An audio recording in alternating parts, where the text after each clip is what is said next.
Oke, perkenalkan nama gue Andika Ahmad. Gue adalah lulusan SMK fresh graduate. Kali ini gue bakal melanjutkan seri membaca buku gue, yaitu buku yang gue baca, Filosofi Teras. Oke, mari kita baca. Terakhir kita sampai di apa tujuan utama dari filosofi teras. Oke, kali ini kita lanjut lagi. Kita mulai dari apa tujuan utama dari filosofi teras. Oke, mari kita baca. Mari kita mulai dari apa yang bukan merupakan tujuan stoisme. Stoisme tidak dimaksudkan untuk mendapatkan hal-hal yang bersifat eksternal, seperti sukses jodoh, disayang bos, dan istri. Mendapatkan ide bisnis startup yang gampang berinvestasi jutaan dolar atau anak dan jenis ini yang membedakan dari banyak ajaran self-help populer masa kini. Nanti akan dijelaskan alasan mengapa para filsuf Stoa tidak mengejar hal-hal tersebut. Yang terutama ingin dicapai oleh stoisme adalah, dan tujuan utama dari stoisme adalah, yang pertama, hidup bebas dari emosi negatif. Oke, jadi tujuan pertama dari stoisme itu adalah lu hidup bebas dari emosi negatif. Contohnya sedih, marah, cemburu, curiga, baper, dan lain-lain. Mendapatkan hidup yang tentram atau tranquil. Ketentraman ini hanya bisa diperoleh dengan memfokuskan diri pada hal-hal yang bisa kita kendalikan. Kita akan membahas lebih lanjut di bagian-bagian berikutnya. Yang kedua, hidup mengasah kebajikan atau virtus. Ada 4 kebajikan utama menurut stoisme. Yang pertama ada kebijaksanaan atau wisdom, kemampuan mengambil keputusan terbaik di dalam situasi apapun. Yang kedua ada keadilan atau justice, memperlakukan orang lain dengan adil dan jujur. Yang ketiga ada keberanian atau courage, keberanian berbuat yang benar, berani berpegang pada prinsip yang benar. Ini bukan berani dalam makna sempit, seperti bernyali masuk kandang singa. Yang keempat ada menahan diri atau temperance, disiplin, kesederhanaan, kepantasan, dan kontrol diri atas nafsu dan emosi. Yang pertama, hidup bebas dari emosi negatif. Yang kedua, hidup mengasah kebajikan, yaitu kebijaksanaan, keadilan, keberanian, dan menahan diri atau kontrol diri. Saat saya mempelajari stoisme, saya menemukan bahwa kebahagiaan dalam tanda kutip dalam pengetahuan umum bukanlah tujuan utama yang dicari dalam filosofi ini. Para filsuf Stoa lebih menekankan pada mengendalikan emosi negatif dan mengasah virtu atau kebajikan, atau terjemahan lainnya keutamaan. Virtu dalam bahasa Inggris diambil dari kata dalam bahasa Latin virtus, dan kata ini sendiri diambil dari bahasa Yunani arete. Dalam proses penerjemahan berlapis ini tentu ada makna yang hilang, dan penting untuk kita mengetahui apa makna asli dari kata arete. Dalam bukunya Stoicism and the Art of Happiness, Donald Robertson menerangkan bahwa arete bermakna menjalankan sifat dan esensi dasar kita dengan sebaik mungkin, dengan cara sehat dan terpuji. Atau kalau saya mencoba menggunakan kata-kata saya sendiri, hidup sebaik-baiknya sesuai dengan peruntukan kita. Mungkin lebih jelas jika kita melihat contoh penggunaan arete dalam penggunaan bahasa Yunani aslinya. Seekor kuda yang tangguh, kuat, dan bisa berlari kencang bisa disebut memiliki virtu. Atau dalam bahasa Indonesia, kuda itu disebut bajik. Ini artinya si kuda yang kuat dan berlari kencang ini sudah menjalankan hidupnya sebaik-baiknya sesuai sifat dan esensi dasar dari si kuda. Filosofi teras percaya bahwa hidup dengan arete atau virtu atau kebajikan ini harus dikejar oleh kita semua. Bersama-sama dengan kemampuan mengendalikan emosi negatif, maka hidup yang tentram, damai, dan tangguh akan hadir sebagai konsekuensi. Namun untuk bisa hidup dengan arete, kita harus terlebih dahulu mengetahui apa sebenarnya esensi dan peruntukan kita sebagai manusia. Ini yang akan dibahas di bab berikutnya. Berbeda dari banyak aliran filsafat lain, stoisme terasa lebih menekankan pada praktik dan tidak terlalu pada diskusi intelektual menyangkut ide-ide dan konsep abstrak. Semakin banyak saya membaca mengenai Stoisme, semakin saya merasa tokoh-tokoh filsafat ini lebih menyerupai psikolog, konselor, dan guru BP atau guru BK. Mereka adalah pengamat perilaku manusia dan human condition yang tajam, sangat mengerti kehidupan manusia, bisa membedakan kebahagiaan dan damai yang substansial dari yang dangkal, dan juga pragmatis dalam penerapan sehari-hari. Salah satu alasan mengapa saya menyukai filosofi ini adalah karena siapapun bisa ikut mempraktikkan tanpa harus bergantung pada atribut-atribut seperti kekayaan, prestasi akademis, intelijensi bawaan, warna kulit, suku, karir, atau profesi. Stoisme sama sekali tidak terpesona dan tidak mementingkan pencapaian dunia seperti kekayaan, kesuksesan karir, popularitas, dan lain-lain. Ini yang menjadikan Stoisme sebagai filosofi yang bersifat inklusif, merangkul semua: harta benda, popularitas, gelar akademis, yang melebihi panjang nama hal-hal tersebut bukan definisi sukses dan juga bukan bukti bahwa seseorang mempraktikkan Stoisme. Ini adalah tampak nyata dari latar belakang para filsuf Stoa yang beragam, mulai dari politisi, kaisar, pedagang, sampai mantan budak. Sebaliknya, jika seseorang memiliki rasa tentram dan sukacita yang tidak mudah goyah di situasi hidup apapun, jika ia menunjukkan kepedulian sosial, jika ia hidup dalam kebajikan, maka inilah buah-buah dari praktik Stoisme.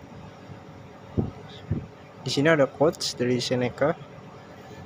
Seorang praktisi Stoa seharusnya merasakan keceriaan senantiasa dan sukacita yang mendalam, karena ia mampu menemukan kebahagiaannya sendiri dan tidak menginginkan sukacita yang lebih daripada sukacita yang datang dari dalam dirinya, inner joys. Oke. Di sini ada quotes lagi. Damai dan tentram ini kokoh karena berakar dari dalam diri kita, bukan pada hal-hal eksternal yang bisa berubah, hancur, atau direnggut dari kita. Tujuan membebaskan kita dari emosi negatif, minimal menguranginya, rasanya sangat relevan dengan kehidupan sekarang yang penuh ketidakpastian.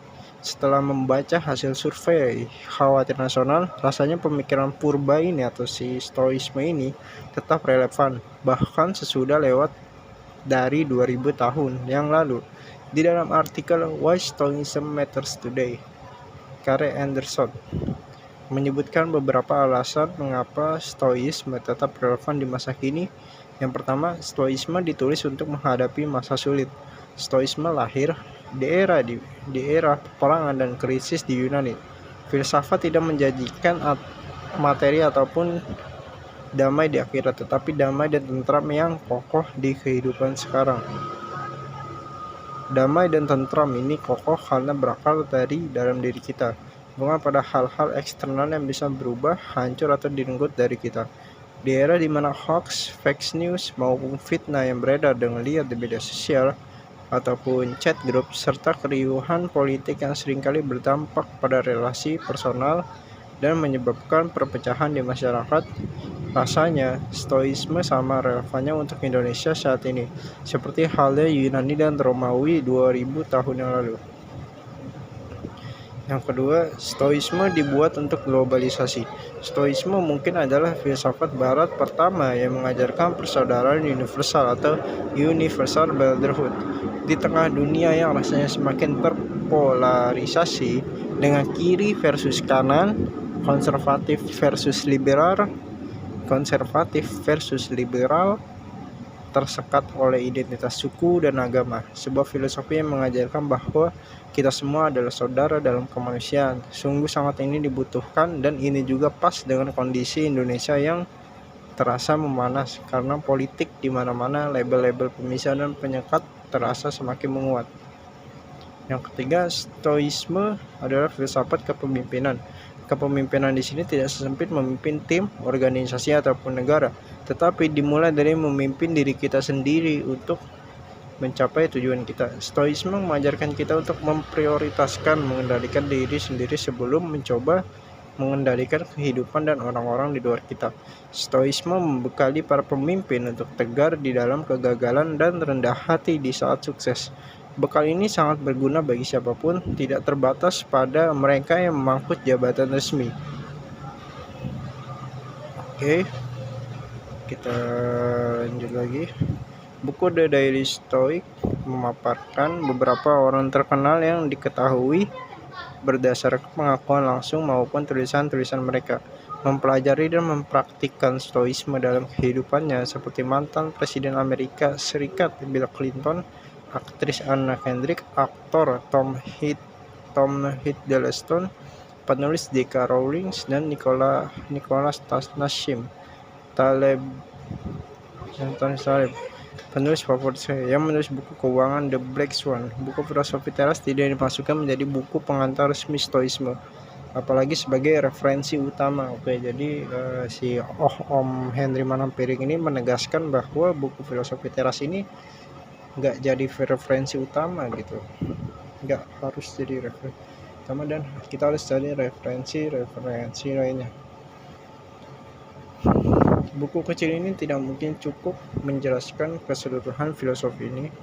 Saya hanya mengambil inti-inti yang saya rasakan paling mudah dan relevan untuk kehidupan sehari-hari, yang saya gabungkan dengan insight pribadi saya dan juga perspektif para praktisi dari bidang-bidang yang anggap relevan. Saya menganjurkan kamu untuk membaca lebih dalam dan menemukan sendiri filosofi ini secara lebih utuh, baik melalui tulisan-tulisan kontemporer mengenainya atau membaca langsung tulisan-tulisan dari tokoh-tokoh filosofi ini. Walaupun sayangnya hampir semua literatur yang saya baca masih menggunakan bahasa Inggris, referensi di internet juga sangat banyak, dari tulisan sampai video, meskipun lagi-lagi sebagian besar masih dalam bahasa Inggris. Anggaplah buku ini menjadi appetizer atau hidangan pembuka terhadap filsafat stoisme, dan semoga dari hidangan pembuka ini kamu tertarik untuk menyantap hidangan utama, yaitu tulisan-tulisan mengenai stoisme, baik dari penulis asli maupun penulis kontemporer lainnya. Mari kita mulai memasuki filosofi teras.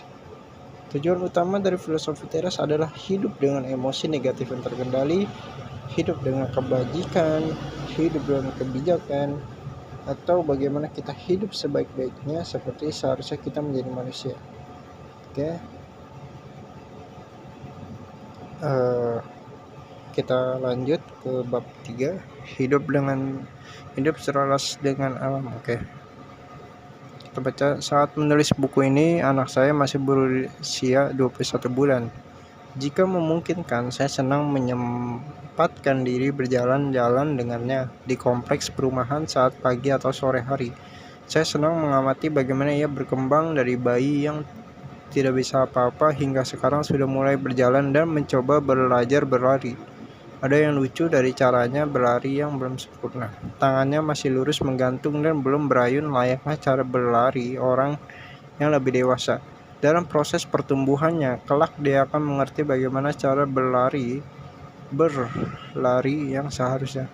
Sampai ia mengerti cara berlari yang seharusnya, ia selalu tampak kurang seimbang dan sepertinya bisa tersandung kapan saja. Oke, mungkin itu sekian dari gue untuk seri membaca buku kali ini. Oke, kita bakal rangkum ini yang di bab 2. Bab 2 kita belajar tentang tujuan utama si filosofi teras ini, ya. Emang filosofi teras ini sudah ada sejak 2000 tahun yang lalu. Filosofi teras atau stoisme adalah aliran filsafat Yunani Romawi purba yang masih relevan walaupun sudah 2000 tahun yang lalu. Sebagai sebuah filsafat, stoisme bisa melengkapi cara kita menjalani hidup. Stoisme bukan agama atau kepercayaan. Oke. Tujuan utama dari filosofi teras adalah hidup dengan emosi negatif yang terkendali dan hidup dengan kebajikan virtu atau arate, atau bagaimana kita hidup sebaik-baiknya seperti seharusnya kita menjadi manusia. Oke, mungkin sekian dan terima kasih, itu yang bisa gue sampaikan. Semoga gue bisa konsisten buat seri membaca ini. Oke, see you next time.